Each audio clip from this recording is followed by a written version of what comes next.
안녕하십니까. 실리콘밸리 투데이입니다. 오늘은 많은 분들이 분석을 부탁하신 3D 프린팅 업체인 나노디멘션을 중심으로 다른 3D 프린팅 선두 기업들과 비교 분석을 하며 설명을 드리겠습니다. 제 영상은 특정 종목의 매매 권유가 아니며 기업에 대해 공부하시는 차원에서만 참고하시기 바랍니다. 나노디멘션이라는 3D 프린팅 기업이 시장의 주목을 받기 시작한 것은 작년부터입니다. 작년 초에 한 주당 0.6불, 즉 700원 정도 하던 주가가 10월부터 급등하기 시작하여 올해 초에는 무려 18불까지 30배 넘게 상승하였다가 현재는 다시 하락하여 7불대에 와 있습니다. 이러한 단기 급등으로 나노디멘션은 현재 국내 서학개미들의 해외 주식 순매수 순위에서도 꾸준히 상위에 올라와 있는 종목입니다. 이른바 1불도 안 되는 페니 주식이 30배 넘게 오른 것은 꽤 놀라운데 제가 더 놀란 부분이 있었습니다. 바로 나노디멘션의 작년 2020년도 예상 매출액이 30억 원도 안 된다는 것이었습니다. 물론 2019년 매출액은 77억 원 수준이었으나 작년 코로나로 인해 매출이 급감하였다고는 해도 매출이 100억 원도 안 되는 기업은 미국에서는 작아도 너무 작은 기업인 것입니다. 그렇다고 영업이익이 흑자도 아닙니다. 설립된 이후 매년 적자를 기록하고 있는데 2019년 적자 규모는 매출 규모의 5배인 마이너스 150억 원의 적자를 기록하였습니다. 그런데도 불구하고 주가는 지난 몇 달간 폭등하여 어제 날짜 기준으로 기업의 시가총액은 약 2.6조 원 규모입니다. 즉 매출이 30억 원밖에 안 나고 매년 적자이며 적자 폭도 2017년 180억 원 적자, 2018년 160억 원 적자, 2019년 150억 원 이상 적자가 난 기업임에도 불구하고 회사의 주가가 폭등하여 2.6조 원의 가치를 지닌 기업으로 평가받고 있는 것입니다. 게다가 나노디멘션은 최근 설립된 신생 스타트업도 아닙니다. 2012년 이스라엘에서 설립되었고 이미 2016년부터 주식이 거래되기 시작하였는데 매출이 거의 전무하였던 2016년에 주가는 무려 100불대였다가 지속적으로 주가는 하락하여 작년에는 0.6불대까지 폭락했던 기업입니다. 즉 100불대에 투자했던 투자자들에게는 정말 악몽일 수밖에 없는 종목인 것입니다. 한국에서 보통 이런 식의 주가 폭등은 소위 말하는 작전주들에서 많이 볼 수 있습니다. 작전 세력들이 단기간에 주가를 펌핑하여 개미들이 따라붙어 주가가 폭등하면 이때 작전 세력들이 대량 매도하여 차익을 챙기고 개미들이 고스란히 그 피해를 떠안는 구조입니다. 그런데 여기에서 중요한 점은 작년 10월부터 나노디멘션의 주가를 끌어올린 장본인이 작전 세력은 아니라는 점입니다. 주가를 끌어올린 장본인은 바로 여러분도 너무나도 잘 아시는 캐시우드의 아크펀드였습니다. 아크펀드는 파괴적인 혁신이 기대되는 기업들만 골라내 투자하는 펀드로 아크펀드의 소장인 캐시우드는 테슬라가 망해간다는 비아냥을 듣던 수년 전부터 테슬라는 미래를 바꿀 기업이기 때문에 반드시 투자해야 한다고 주장하였습니다. 그리고 마침내 작년 테슬라의 주가가 폭등하면서 엄청난 수익률을 낸 펀드입니다. 이러한 아크펀드가 작년 10월부터 나노디멘션을 본격적으로 매집하기 시작합니다. 10월에 한 차례 크게 매수하였고 이후 11월, 12월, 최근 2월에도 크게 매수하여 주가가 폭등하게 된 것입니다. 실제 주가 차트를 보시면 캐시우드가 매수하기 시작한 10월부터 크게 주가가 오르기 시작한 것을 보실 수 있습니다. 만약 작전 세력이 나노디멘션을 매수했다면 이건 작전주다 하고 넘어갈 수 있지만 많은 국내 투자자분들도 나노디멘션을 매수한 이유가 바로 아크펀드가 매수하기 시작했기 때문일 것입니다. 아크펀드와 같은 펀드 회사들은 내부 애널리스트들이 각 기업을 철저하게 조사하고 그 기업을 투자할 때 반드시 그 이유를 기록으로 남겨놓습니다. 만약 여기에서 단기간 작전 같은 것을 하려다 걸리면 펀드 회사는 당장 문을 닫고 관련자들은 모두 깜빵으로 가게 됩니다. 따라서 나노디멘션에 투자를 하든 투자를 하지 않든 궁금하지 않을 수 없습니다. 도대체 나노디멘션은 뭐하는 회사길래 주가가 0.6불까지 내려가는 페니주, 한국말로는 잡주 중에 잡주로 폭망했으며 이런 회사를 아크펀드는 왜 매수한 것일까요? 오늘은 나노디멘션이 어떤 회사인지 먼저 설명드리고 다른 선두 3D 프린팅 업체들과 비교 분석한 내용도 보여드리도록 하겠습니다. 그리고 마지막으로 아크펀드의 캐시우드가 직접 인터뷰에서 밝힌 나노디멘션의 매수 이유를 보여드리겠습니다. 나노디멘션이 속한 3D 프린팅 사업에 대해 먼저 잠깐 설명을 드리도록 하겠습니다. 우리가 보통 물건을 만들 때는 재료를 자르거나 붙여서 만듭니다. 그러나 3D 프린팅 기법은 재료를 층층이 쌓아 올려서 만듭니다.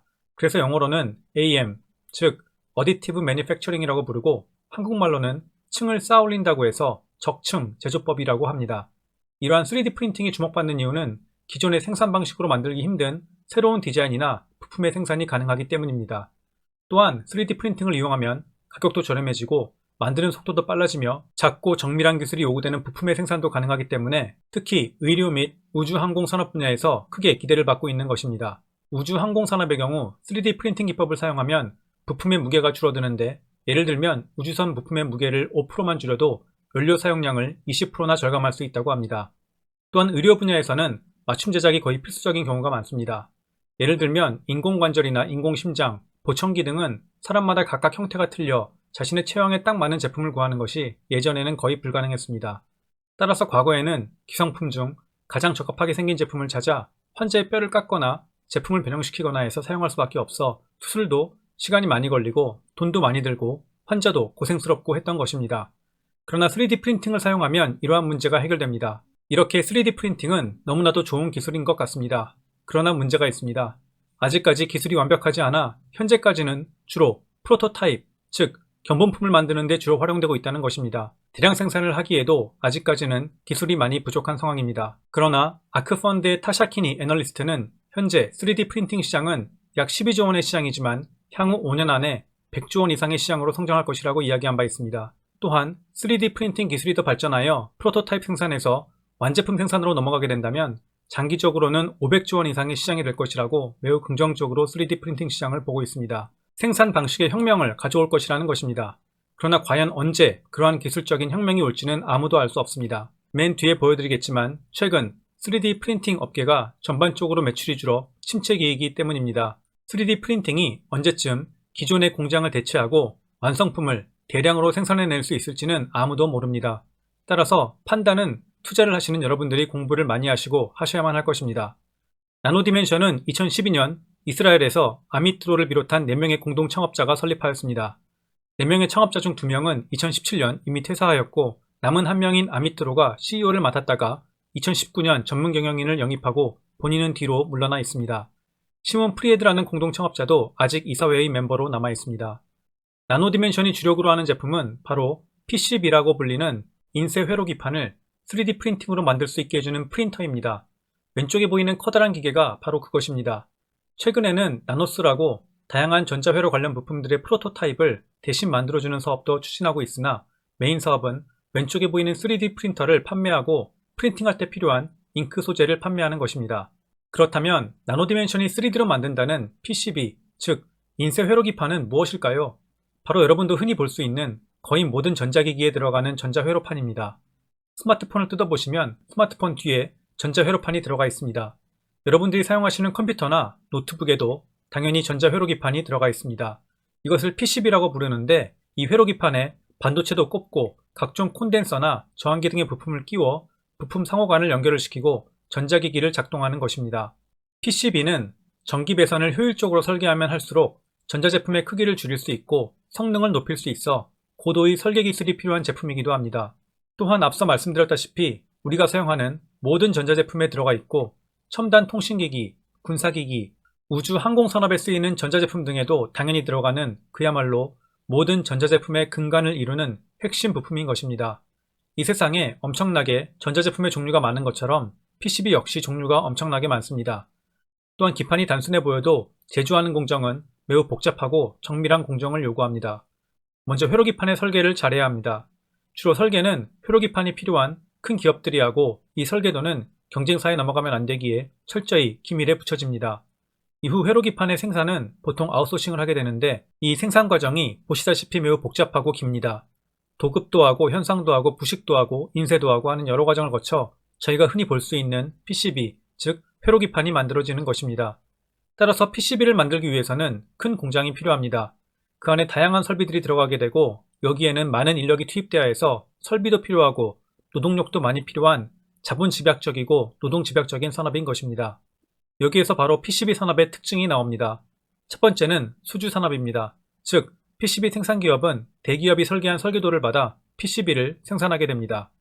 두 번째로는 방금 말씀드린 대규모 설비가 필요한 대규모 장치 산업이자 노동 집약적인 산업입니다. 세 번째로는 전후방 집약 산업입니다.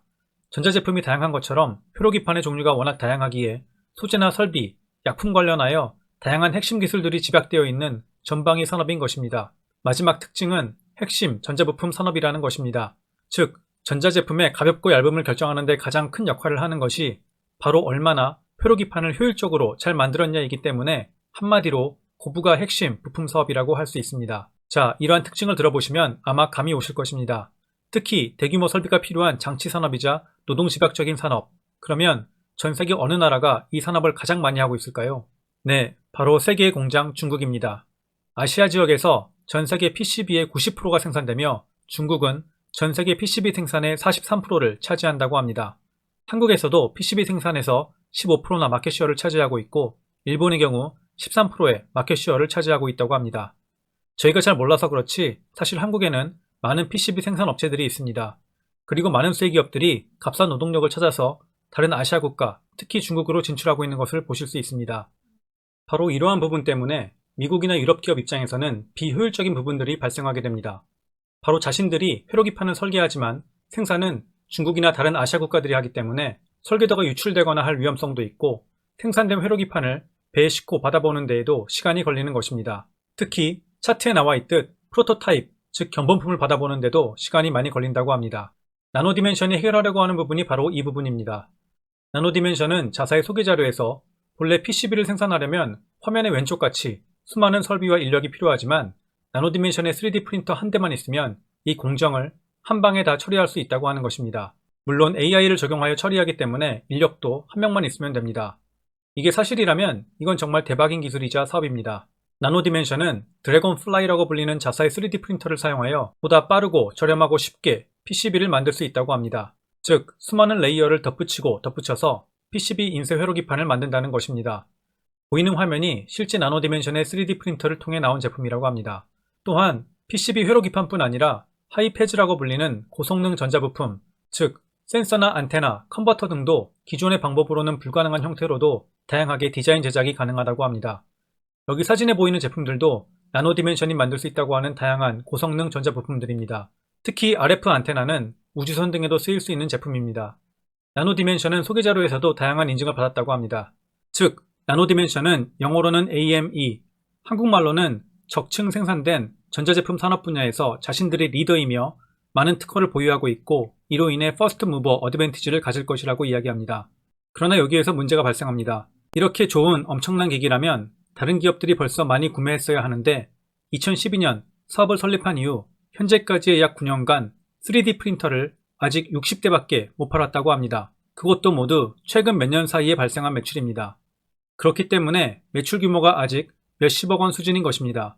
물론 아직도 기술이 완벽하지 못하고 계속 개발 중이므로 향후에는 더 많이 판매할 가능성도 있지만 언제 더 완벽한 기술을 개발해 판매 대수를 획기적으로 늘릴지는 지금으로서는 아무도 알 수가 없습니다.